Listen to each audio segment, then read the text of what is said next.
Oui, c'est bien d'être toujours unis, d'être toujours dans la joie, d'être toujours sanctifié. Ce que Jésus lui-même veut pour nous. Voilà, Jésus va prier pour nous. Jésus, passant par l'amour qu'il a pour nous, l'amour que Dieu a envers nous, l'humanité, qu'a passé par Jésus-Christ. Et Dieu nous a donné Jésus-Christ comme un cadeau infini, un cadeau perpétuel pour notre salut et pour sa plus grande gloire. Voilà, Jésus va prier pour nous sans cesse. Il a fait une prière sacerdotale pour vous et pour moi, pour toute l'humanité, tous ceux qui croient en lui.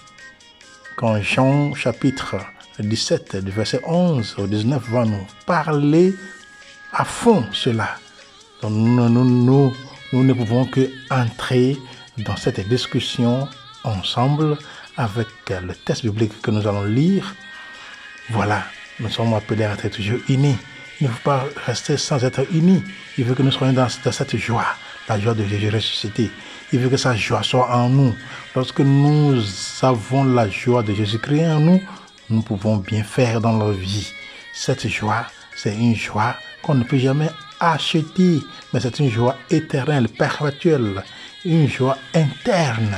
Ce n'est pas la joie de bien-être, ce n'est pas la joie des biens matériels, mais c'est la joie divine que Jésus veut que ça soit en nous, que ça nous anime, que ça nous protège, que ça nous illumine, que ça nous donne tout ce dont on en a besoin. Entrons dans ce débat ensemble. Oui, voilà, merci beaucoup d'avoir cliqué sur notre canal encore. Merci beaucoup pour votre fidélité. Que Dieu continue par vous bénir, que Dieu continue par vous soulager par sa grâce, que la cour céleste continue par intercéder pour vous, pour que vous puissiez gagner et réussir dans tous vos projets de vie. Donc aujourd'hui, nous voulons parler de comment et pourquoi Jésus a prié pour ses disciples. Comment et pourquoi Jésus a prié pour ses disciples.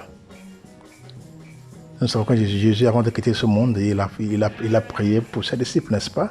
Et donc c'est une prière qui devra être une prière perpétuelle dans nos vies de tous ceux qui croient en Jésus-Christ. Donc nous ne pouvons pas parler de ce sujet sans nous référer à un texte biblique. Donc nous allons prendre l'évangile de Saint Jean chapitre 17, verset 11b au 19. La prière du Christ pour ses disciples. En ce temps-là, les yeux levés au ciel, Jésus priait ainsi: Père Saint, garde les unis dans ton nom, le nom que tu m'as donné, pour qu'ils soient un, comme nous-mêmes. Quand j'étais avec eux, je les gardais unis dans ton nom, le nom que tu m'as donné.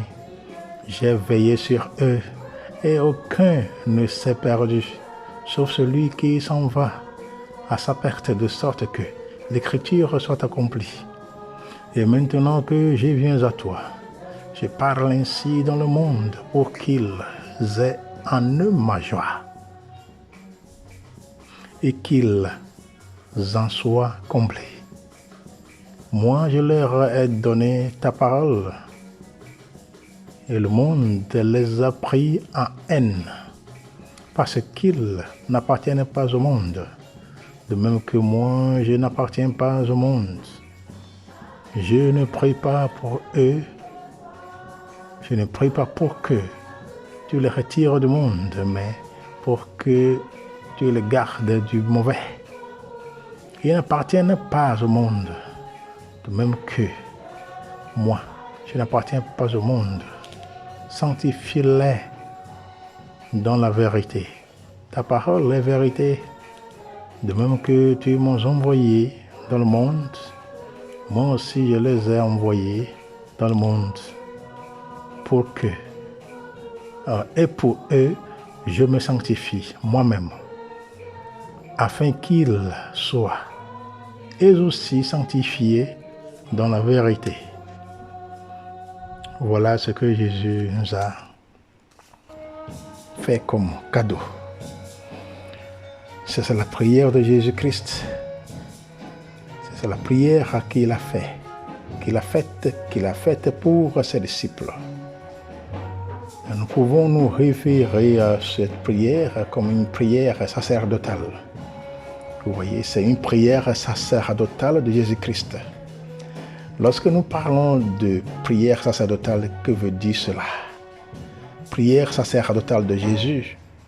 Donc, quand nous parlons de sacerdoce, ça se réfère aux prêtres, aux prophètes, aux grands prêtres. Voilà. Aux prophètes, aux grands prêtres, quand nous parlons de sacerdoce. Vous voyez? Donc, bibliquement, c'est ça. Donc, la prière de Jésus, appelée prière sacerdotale, est son testament spirituel. Dans l'évangile de Jean, chapitre 17. Donc, cette prière est une prière, c'est un testament spirituel de Jésus-Christ qu'il a laissé avant de partir de ce monde physiquement. Il fait le bilan, Jésus a fait le bilan de sa vie avant d'entrer dans sa passion. Donc, il prie le Père pour ses disciples. Il intercède pour eux en demandant l'unité, communion et l'amour du Père et du Fils dans l'Esprit. C'est ça que Jésus veut pour nous, ses enfants, nous, ses disciples. Nous qui suivons son Père, nous qui le suivons. Vous voyez? Donc la prière sacerdotale désigne la prière de Jésus avant son arrestation. Comme l'Évangile nous a déjà présenté, cette prière clôt la série des discours testamentaires. C'est pourquoi on peut dire que Jésus, il livre son testament spirituel. Et dans ce texte, le Christ fait un bilan de sa vie à l'heure dernière de sa passion. Il prie à son Père pour ses disciples. Donc, pour tous les chrétiens qui croient aujourd'hui, grâce à leur témoignage, c'est donc aussi une grande prière d'intercession au cœur de laquelle Jésus demande l'unité. Donc, si nous voulons entrer un peu plus profond de cette prière, nous allons voir plusieurs choses qui sont unies, qui sont entassées dans cette prière. Dans cette prière, quand nous prenons du verset 11 au 16, nous allons voir que Jésus garde, il dit pour la prière, garde-les unis. Garde-les unis. Jésus veut l'unité pour ses disciples. Jésus en appelle au lien qui l'unit au Père pour que ce dernier agisse en faveur de l'unité des disciples.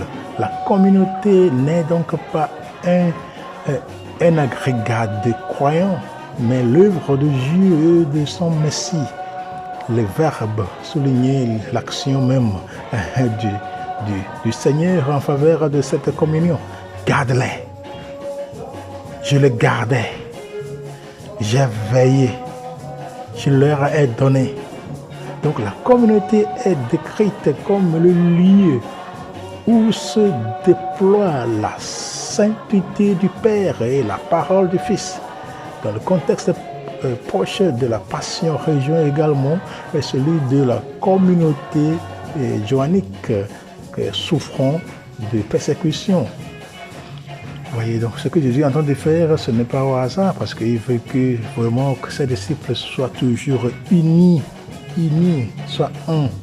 Donc la fidélité du Christ envers le Père et son amour pour les siens jusqu'au bout. Vous voyez, appelle les disciples à la fidélité envers leur Seigneur. La mention de celui qui s'en va à sa perte n'évoque pas seulement la future trahison de Jésus, disons de Judas. La future trahison de Judas, c'est Judas qui va trahir Jésus à cause de l'égoïsme, ainsi de suite. Voilà. Peut-être ça devait même arriver pour que Jésus soit passé par ce que lui est arrivé. Donc, et cette trahison, tout ça l'a désigné de manière anonyme. Cette figure dénonce également les défections qui blessent la communauté. le thème insistant même de l'unité à persévérer suggère que celle-ci était déjà mise à mal au temps de l'évangéliste. Voyez. Quand nous voyons, nous pouvons voir que l'accomplissement des Écritures vient alors éclairer ces dissertions, non comme un échec ecclésial, mais il les inscrit dans les plans du salut. Le reste de la communauté témoigne ainsi de cette joie divine. Voyez, donc Jésus veut cela pour ses disciples. L'unité, qu'on soit un, qu'on soit plus divisé. Donc nous sommes tous ceux qui sont des chrétiens, nous sommes appelés à faire quoi pour pouvoir bien nous unir, pour ne pas dire que c'est mon église qui est la meilleure, et c'est ma religion qui est la meilleure, ainsi de suite. La meilleure religion ne parle pas de soi-même, mais quand même c'est la religion qui défend la vie, qui sauve la vie, qui donne la joie. C'est une religion qui agit, une persona Christi, dans la personne de Christ. Et après l'unité, Jésus veut qu'ils aient en eux ma joie, donc sa joie. Jésus veut que tous ceux qui seront unis, ceux qui seront chrétiens, ses disciples, apôtres, ainsi de suite, après s'être unis, qu'ils aient sa joie en eux. La joie de Jésus-Christ en nous, c'est ça que Jésus veut pour les siens. Donc la joie de Christ est promise à ses disciples. Prend sa source dans la fidélité que le Père lui assure par la glorification. Voilà. Et la joie exprime cette pleine reconnaissance divine face aux tentations d'abandon, au risque de succomber aux cris du monde hostile. Les disciples sont, par cette joie du Christ, assurés d'être sanctifiés par leur persévérance. La prière devient un encouragement. Donc c'est ça, nous avons vu plusieurs fois sur ce canal, sur prière, ce que c'est que la prière et quels sont les avantages de la prière. Nous avons dit que la prière est une communication, est une communication spirituelle, c'est un dialogue spirituel, est une communion spirituelle avec le Seigneur. Parce que la prière est un esprit. Dieu est un esprit, nous sommes esprit. Donc lorsque nous prions, nous rejoignons au Seigneur dans cet esprit, dans ce même esprit. Et puis tout ce dont nous avons besoin, le Seigneur nous donne pour que nous puissions aller de l'avant en pratiquant ce qu'il veut de nous. Donc dans la prière, on se communique tête à tête avec le Seigneur, cœur à cœur avec le Seigneur. C'est un dialogue qui est là, intimement lié à ce dont nous en avons besoin. Et c'est de là même que Jérémie chapitre 29, verset 11-13 va nous dire sur le plan que Dieu a sur notre vie. Le plan, et ce n'est pas pour nous ravager, nous tuer, nous éliminer, mais c'est pour plutôt nous annoncer l'espoir à venir. Ça veut dire que le plan que Dieu a sur nous, c'est un plan de développement, de réussite, un plan pour pouvoir réaliser les bien-être de notre destin. C'est ça. Donc il veut que nous prions seulement, nous lui demandions seulement, il va nous donner. Voilà la prière. Donc la prière, nous prions parce que telle que la nourriture est nécessaire pour notre corps physique, sinon sans nourriture pour notre corps physique, nous ne pouvons pas résister, nous ne pouvons rien faire, nous ne pouvons pas vivre. C'est la même chose que la prière est nécessaire, est une nourriture pour nos âmes, pour notre âme. Comme ça, notre âme sera aussi riche et stable, toujours vivace, parce que nous sommes en train de prier. La prière arrose. La prière, c'est comme l'eau qui arrose les plantes, les fleurs, pour pouvoir leur donner vie. Donc la prière que nous faisons chaque jour, que ce soit petite ou grande, redonne vie à notre être spirituel. Donc si les disciples ne sont pas du monde, ou plus exactement, en sont exclus, ils demeurent dans le champ bienfaisant de Dieu, qui les garde du mauvais. Donc ce dernier terme n'est pas n'est pas à entendre au sens moral et il ne désigne pas non plus le monde en tant que tel. Donc Jésus intercède auprès du Père pour les garder de toute désespérance et de tout découragement qui les ferait quitter la communauté. Comme nous le savons, lorsque nous sommes dans la difficulté, on ne veut même plus être appelé chrétien parce que nous pensons que peut-être lorsque nous sommes chrétiens, on ne doit plus passer par des difficultés, on ne doit plus se rencontrer avec les malaises de notre vie. Non, au contraire, même des fois, lorsque nous prions plus, prier plus, se rencontrer avec des difficultés plus. Vous voyez, donc la prière n'écarte pas des difficultés de notre vie. Voilà, les difficultés sont là, avant nous, voilà, elles sont là, mais chacun s'identifie avec une difficulté. On en a qui ont plus de difficultés dans leur vie, ils ne savent plus quoi faire dans leur vie, bien pour leur vie. Voilà, avec une petite difficulté, on quitte l'église. Après une petite difficulté, on quitte les prières, on ne veut plus aller, on ne veut plus se montrer. Parce qu'on pense que parce qu'on entend des prières, on entend des choses de Dieu, mais on continue pas à souffrir, donc Dieu n'existe plus. C'est que ça qui nous donne des découragements des fois dans notre vie lorsque nous sommes chrétiens. Et les petites choses comme ça qui viennent à nous, nous les prenons comme de grandes choses. Donc la prière que Jésus a faite pour nous, et ça a sa place solide. Mais il ne faut pas rester parce que quelqu'un a prié pour nous. Il faut que nous aussi nous prions pour nous-mêmes. Nous prions pour nous-mêmes, n'est-ce pas? Il faut que nous prions pour nous-mêmes. Parce que la prière insistante de Jésus rappelle cet attachement du bon berger envers ses brebis. Vous voyez? Et l'action bénéfique de la vigne pour ses sarments. Donc Jésus continue étant bon berger, même après sa mort, il continue d'être. Il nous a démontré cette capacité, il nous a démontré cette présence du berger. Comme nous dit Psaume 23, le Seigneur est mon berger, je ne manque de rien, jusqu'à la fin.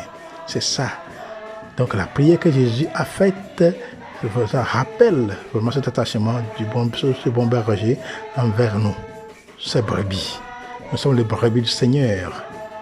Et le brebis, c'est symbolique. Nous, étant chrétiens, nous sommes des brebis du Seigneur. Et donc, il a prié pour nous. Et l'action bénéfique de la vigne pour ces sarments. Il faut que toujours la prière soit, parce que si les sarments ne sont pas liés à l'arbre, l'arbre ne pouvait jamais donner de fruits. C'est pour cela qu'il faut toujours faire des prières. Il faut toujours prier pour que tout ce dont nous avons besoin, pour pouvoir être enfant de Dieu, appelé enfant de Dieu, pour que nous soyons toujours soulagés, encouragés. Il faut que la prière soit, parce que c'est la prière là qui va arroser vraiment notre foi. Et nous sommes appelés à faire cela.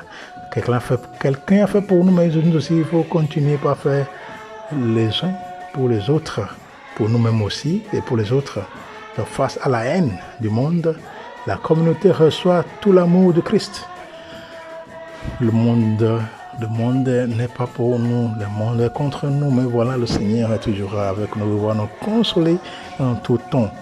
Et Jésus a dit encore, pour terminer, sanctifie-les. Et je veux que nous soyons sanctifiés. Et je veux que ces apôtres soient sanctifiés.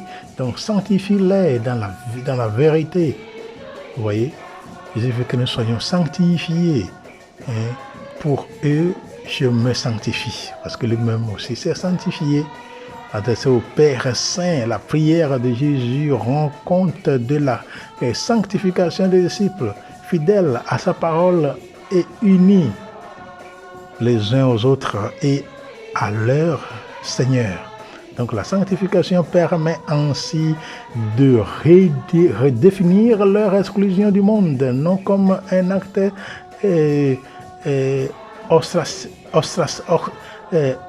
ostracisant, mais comme une élection divine.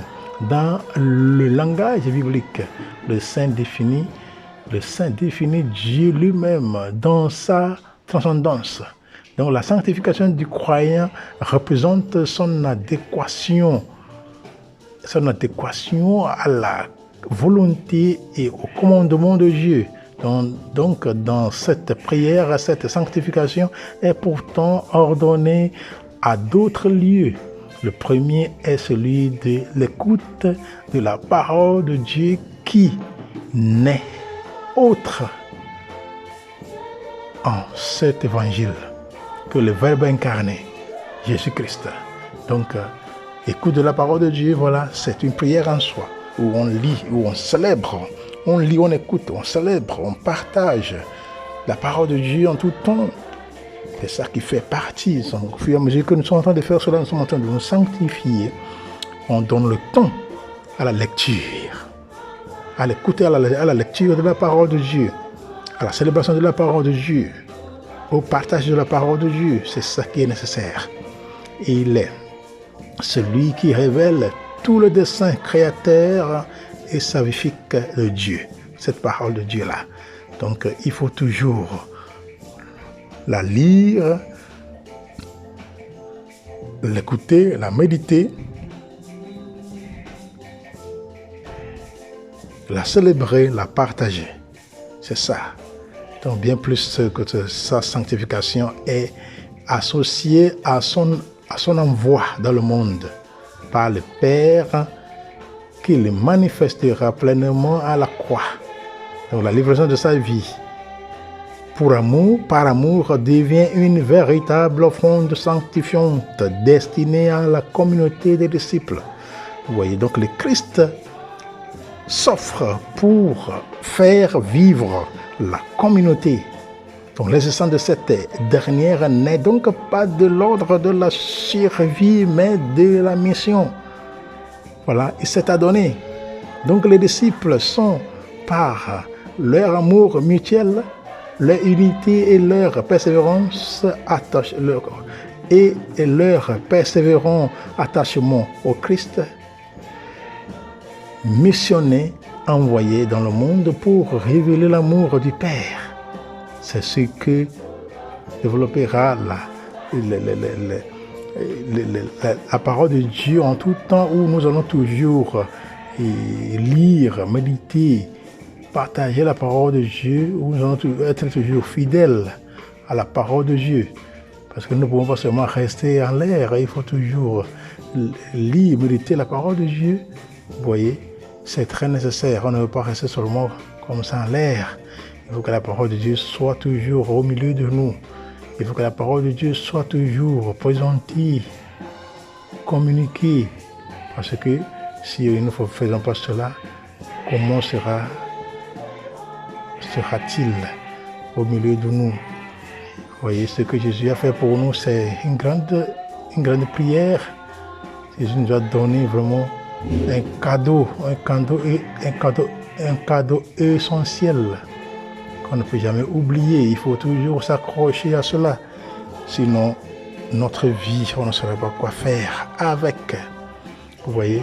Donc, dans ce que nous venons de dire, tout simplement, nous sommes en train de dire que le temps, nous sommes en train de dire simplement que le temps est...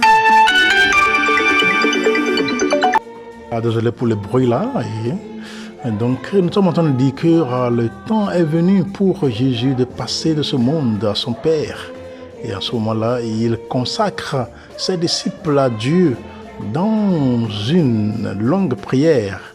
Donc, il demande que Dieu les garde du mauvais et plus étroitement unis entre eux et avec Dieu, le Père.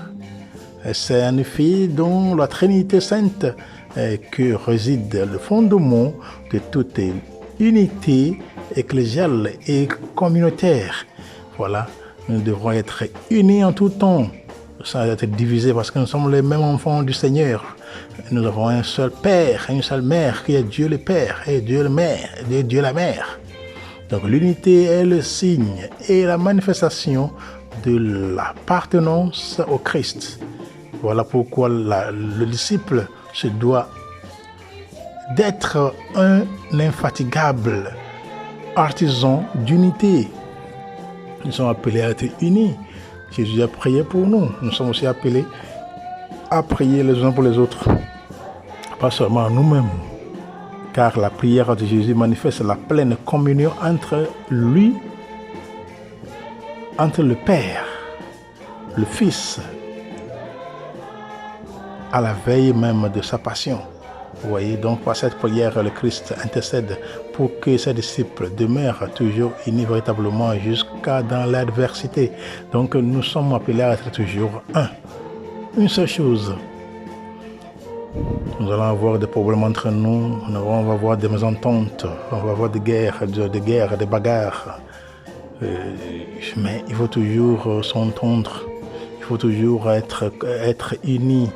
Se pardonnons, se dialoguons, se pardonnons, c'est la règle, c'est ça la clé pour pouvoir rester unis toujours.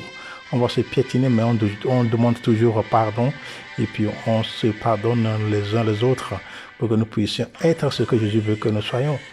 Que nous soyons unis, que sa joie soit pleine en nous et que nous soyons toujours sanctifiés, comme lui-même est sanctifié par son Père.